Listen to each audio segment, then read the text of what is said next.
तरह से जहां हरियाणा में बीजेपी जीरो होने जा रही थी, वो टक्कर दे रही है। कांग्रेस और बीजेपी की टक्कर है। ज़्यादातर जो संभावना है वो कांग्रेस की आने की है, लेकिन अगर चोरी डकैती होता है, बेईमानी होता है, वोट का कटाव फैलता है, तो ऐसी सूरत में पुनः जो है तोड़ फोड़ करके बीजेपी सरकार बना सकती है। महिलाएं घरों को संभालती है, जो महिला हमारे बच्चों को संभालती है वो हमारे समाज को और देश को भी संभालेगी, वो सत्ता को भी संभालेगी। चिट्ठी आई है बदलाव के लिए, नया खजाना लेके आई है, और वो भी मुफ्त का नहीं बल्कि व्यवस्था होगी जिसमें बेरोजगारों को रोजगार मिलेगा। पेंशन जो हमारे EPS 95 हैं उनकी पेंशन दिए जाएंगे। हरियाणा में चुनाव हो रहा है, कैसे देखते हैं आप, किसका क्या है? जर्नलिस्ट महोदय, अभी मैं कश्मीर हरियाणा का दौरा करने के बाद झारखंड गया, बिहार गया और इन तमाम राज्यों और महाराष्ट्र भी गया, पूना भी गया। तमाम राज्यों के भ्रमण करने के बाद ये महसूस किया कि जो वर्तमान सरकार की ग्राफ बहुत तेज़ी से गिर रही है, लोगों में विश्वास कम होता जा रहा है और अब जो है एक नई विकल्प की तलाश जनता कर रही है। जनता के पास कोई विकल्प नहीं है। जो 70 साल देश को लूटता रहा, बर्बाद करता रहा, जो कांग्रेस को उखाड़ने के लिए मंडल कमीशन, बहुत सारे आंदोलन चले, जनता दल आया, वही कांग्रेस को चूँकि दूसरा विकल्प नहीं है, जनता उसकी तरफ विमुख हो, उसके साथ जुड़ रही है। तो आज ज़रूरत आन पड़ा है कि सरकार किसी की बने, तोड़ फोड़ की सरकार है, किसी एक पार्टी की सरकार नहीं है, घटक की सरकार बनने जा रही है, चोरी डकैती की सरकार बनने जा रही है। बहुत सारे पार्टियां, बहुत सारे निर्दलीय खड़ा होकर के वोट काटते हैं और एक जो दबंग है, जो सत्ता में होता है, वो अपना चाल, अपना षड्यंत्र का खेल खेल जाता है। और इस तरह से जहां हरियाणा में बीजेपी जीरो होने जा रही थी, वो टक्कर दे रही है। कांग्रेस और बीजेपी की टक्कर है। ज़्यादातर जो संभावना है वो कांग्रेस की आने की है, लेकिन अगर चोरी डकैती होता है, बेईमानी होता है, वोट का कटाव फैलता है, तो ऐसी सूरत में पुनः जो है तोड़ फोड़ करके बीजेपी सरकार बना सकती है। तो अभी कुछ भी कर सकते हैं, रुकिए 1-2 दिन और आपके सामने होगा। लेकिन कमोबेश आज जनता जो ठगी जा रही है, जनता के सामने कोई विकल्प नहीं है, और वो इसलिए नहीं है कि हम सभी लोग गलत सोच के साथ जी रहे हैं, गलत लोगों के साथ चल रहे हैं। हम सब एक कोई कुछ कर देता है बेहतर तो उसकी सामने पीछे भागते हैं।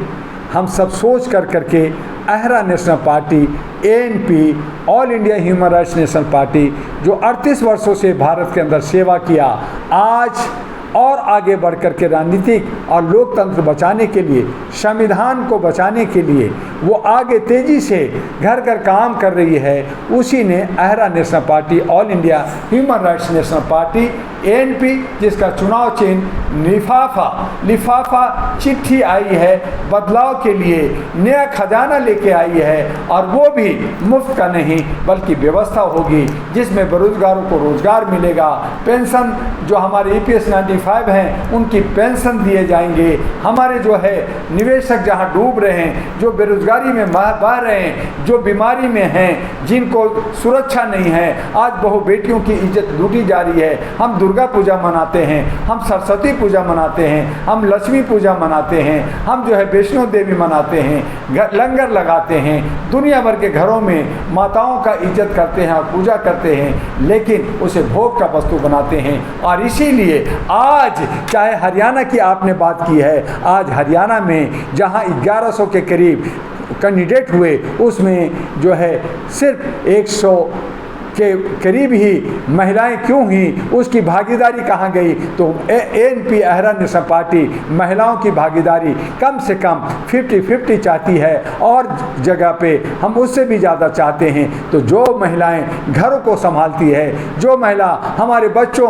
को संभालती है, वो हमारे समाज को और देश को भी संभालेगी, वो सत्ता को भी संभालेगी। और यही वजह है कि दिल्ली में विधानसभा जो होने जा रहा है उसमें ANP अहरा नेशनल पार्टी 70 महिलाओं को उतारने जा रही है। झारखंड में भी हम कोशिश कर रहे हैं कि महिलाएं घर से बाहर आएँ, वो संकोच करती हैं, वो डरी होती हैं, और यही वजह है कि महिला उम्मीदवार कम मिलते हैं। लेकिन हम कोशिश कर रहे हैं कि झारखंड में भी ज़्यादा से ज़्यादा महिलाएं हों और बिहार में हो, और जिसकी जितनी हिस्सेदारी है उसकी उतनी भागीदारी मिले, और इन बुजुर्गों का, पेंशनधारियों की भागीदारी मिले, और तमाम जो लोग तड़प और परेशान हैं, जो शोषित हैं, दबे हुए हैं, उनके हक अधिकार मिले, अमन और शांति के साथ लोग रहें, सौहार्द बना रहे। देश के अंदर जो भी नेता आए उसमें एक सिस्टम होनी चाहिए कि वो देश के लिए काम करेगा, राष्ट्र के लिए काम करेगा। लेकिन देखने को आता है कि आज अपना जेब भरते हैं, रोटी बोटी करते हैं, चंदा धंधा करते हैं, और वो भूल जाते हैं कि ये नश्वर शरीर है, आज नहीं तो कल मरना है। तो इस पे ये जो गुमान लेके चलते हैं ये उचित नहीं है। और ये सब कुछ लेते हुए, समझते हुए जो है जनता की एक पार्टी जो जनता की होगी, जनता के लोग होंगे, जनता के पदाधिकारी होंगे, जनता ही लड़ेगी, जनता ही तय करेगी, जनता ही संभालेगी। तो जनता का जो पार्टी अहरा नेशनल पार्टी आपके हक अधिकार को देने के लिए आगे आ गया है। आप इनके साथ आइए, और तमाम जो चोर उचक्के पार्टियां हैं, जो कॉर्पोरेट पार्टियां हैं, जो ब्यूरोक्रेट संभाल रखा है, जिनको जो है RSS और जो है तथाकथित देश को बिगाड़ने वाले लोग संभाल रखा है, उनसे हमें बचाइए, और लोकतंत्र को और संविधान को बचाते हुए अपने देश का भविष्य को सुंदर बनाने के लिए अहरा नेशनल पार्टी के साथ, डॉक्टर दुआ के साथ आपका स्वागत है। आइए, गले मिलिए और आगे बढ़िए।